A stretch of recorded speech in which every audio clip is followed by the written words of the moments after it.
Hey, all of you at YouVersion. John Mark Comer here from Portland, Oregon, and the Pacific Northwest of America. I'm a pastor at Bridgetown Church, as well as the author of The Ruthless Elimination of Hurry. Today we are reading from Hebrews. I love Hebrews. It is a bit of an acquired taste if you're new to the Bible. It took me many years to come to love it, but man, the level of sophistication and the depth of it, it is beautiful. Let me read over you Hebrews chapter 10, verse 24 to 25.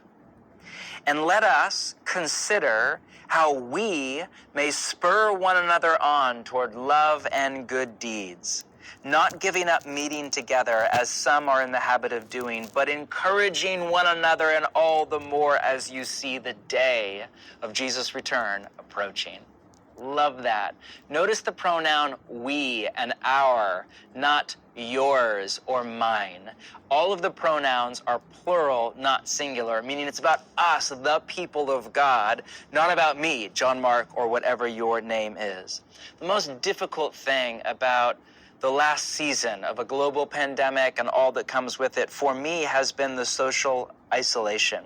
It's the right thing, for a time to stay 6 feet apart and not gather in large groups. Most of our churches are not gathering together. We're not in Portland.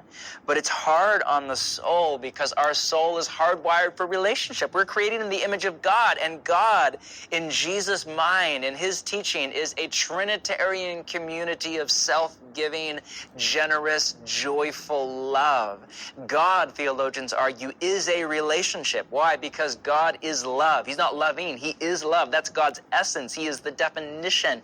He is the source of love, and love cannot exist outside of relationship. Where there is no relationship, there is no love. And so God cannot, at some ontological level, exist outside of relationship. He's a Trinitarian being of love. We're created in his image, meaning we are created for in-depth, vulnerable, self-giving, sacrificial, joyful, loving, mutual relationships of surrender and sacrificial care. That's what God made us for. That's what today is about.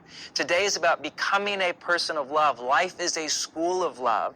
And all that matters in the end, all that we will carry with us over death and to the day, in the language of the text, the day of Jesus' return in the new world, is not our career, it's not our resume, it's not our house, it's not our stuff, it's not even our reputation. It is what some theologians call our relational soul.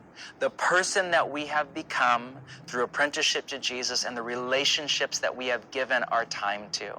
And so the exhortation here in Hebrews is that we are to spur one another on. I love that language. It can be translated to motivate one another or to stimulate one another, or actually one translation has to provoke one another, right? To kind of get under each other's skin a little bit as iron sharpens iron, to love and to good deeds, not giving up gathering together, but really more than ever as we near the return of Jesus, to stay together, to be the church, to be in in-depth relationship, in love and in good deeds. So this day, wherever you're living, the restrictions will be different based on where you are from where I am.